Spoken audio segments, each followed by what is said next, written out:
How to load your Globe prepaid Wi-Fi using GCash.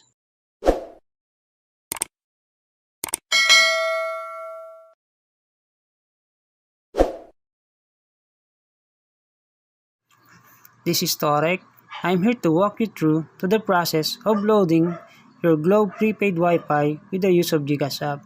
I know some of you already knew this, but this video is intended for the beginners or for those who are the first time user of both GCash app and Globe prepaid Wi-Fi device. There are many ways of loading a Globe prepaid Wi-Fi, some of which are going to either a sari-sari store or load up yourself. For me, I prefer to use the GCash app to load for my Globe prepaid Wi-Fi. Let us go now to our phone. Here on our phone, look for GCash app. Then enter here our 4-digit MPIN. Now, this will show up, showing our balance, and from this balance, I will buy a 200 pesos load for my Globe prepaid Wi-Fi. Click on Buy Load. Type the number of your SIM card in your Globe prepaid Wi-Fi device. Then click Next, and then choose 100, and then click Next. Here you will see your current available balance, and you're about to pay, which is 100 pesos. Just click the Pay 100. Then you will see this payment received, and you will receive a text message congratulating you that you have successfully loaded 100 pesos with the reference number. And you will repeat this one more time to have a load of 200 pesos. After loading of 200 pesos on your Globe prepaid Wi-Fi, the next thing to do is to open the Google Chrome or any browser that you prefer to use. You can also follow my steps if you can't find the browser that you are looking for in the desktop. Just like here, there are no other icons except that you are seeing right now that appear here in my desktop.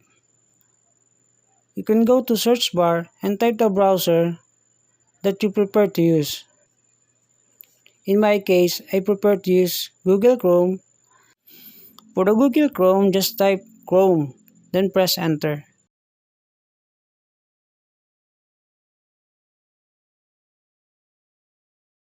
In the address bar, type here 192.168.254.254.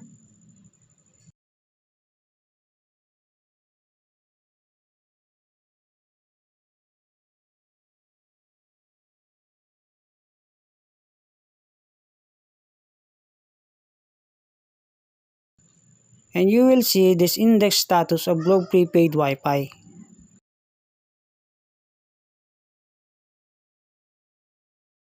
The status of the device itself,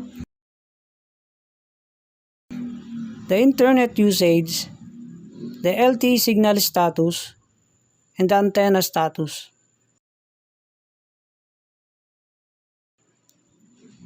But we will not go into more detail of that because our goal is to just log in as user. So we will click the login. In the username, simply type its default username, which is user.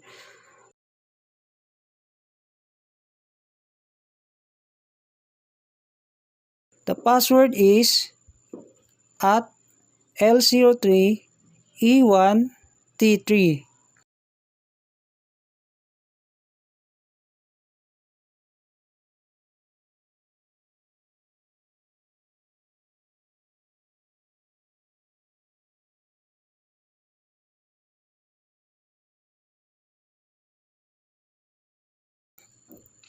And here it brought us to this home page. Here you can see that the internet connection is currently on, but sometimes there are cases that you have the load but there is no internet. That happened to me, I think only once in my entire use of this device.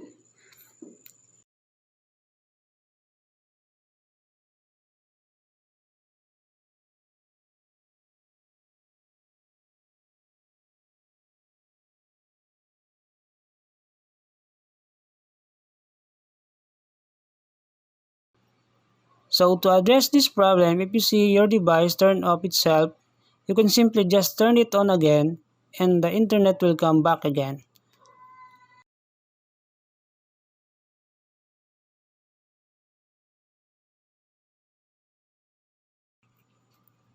So we're done with that.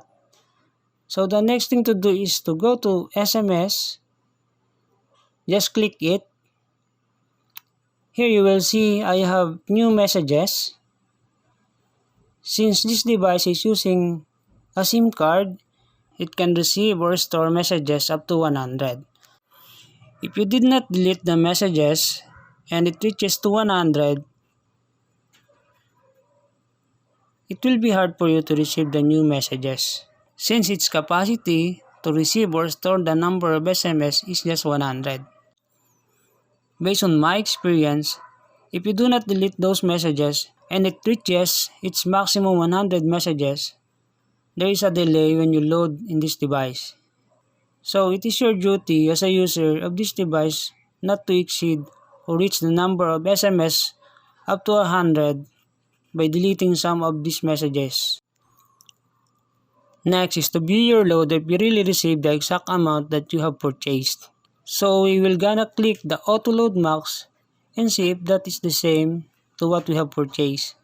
Then you will see here that the load that entered into this device is correct.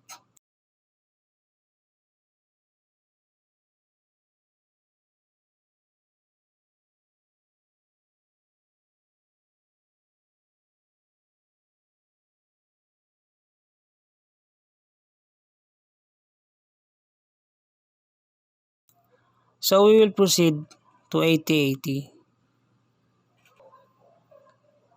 One of the things that you should know here, if you press the back button, what will happen is it will go back to its home page. You need to go again, click the SMS, and go to 8080.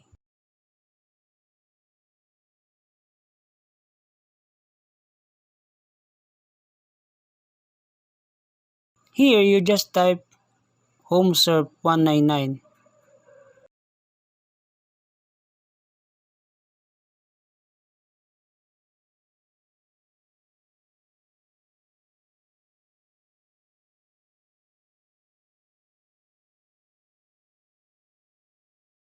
And immediately after sending this code, it will tell you that you are now registered to a HomeServe. So that's it. You are now connected to the internet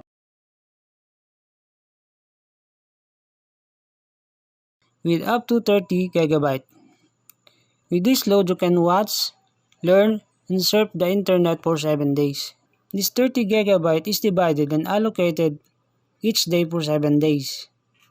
You will see here its expiration or its validity date and the time when will this expired.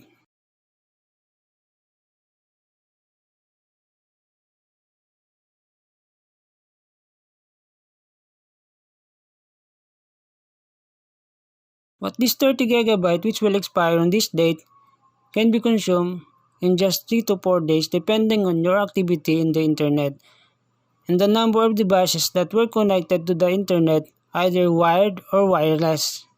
You can also check the home serve status of your load to 8080.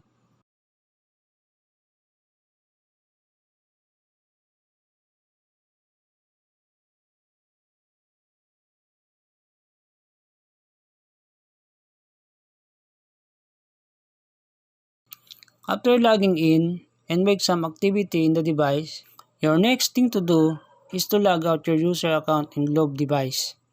Or just leave it there because the device will log out itself automatically if for a few minutes without any activity that was detected by the device.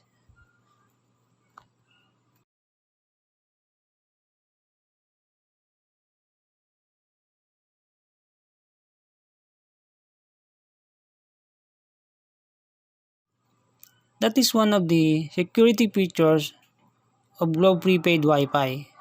This is secure if you didn't offer to save your password or auto sign in Chrome browser in this case.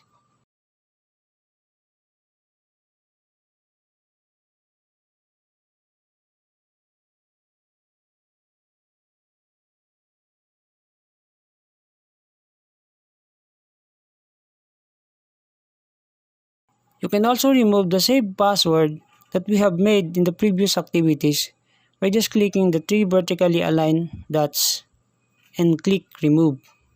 But in our case, if we did not save the password on our browser, it will become a hassle for us. If we forgot the user settings of our device, especially when we want to delete some of the messages on our device or to check if the device is running out of load, we need to flip again our Wi-Fi device just to see in the bottom of the device the username and the password.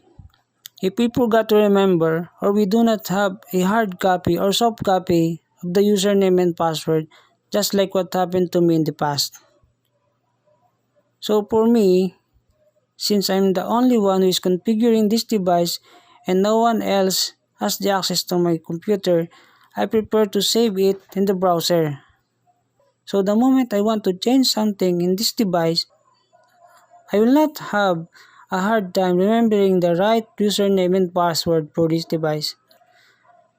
So when you type 192.168.254.254,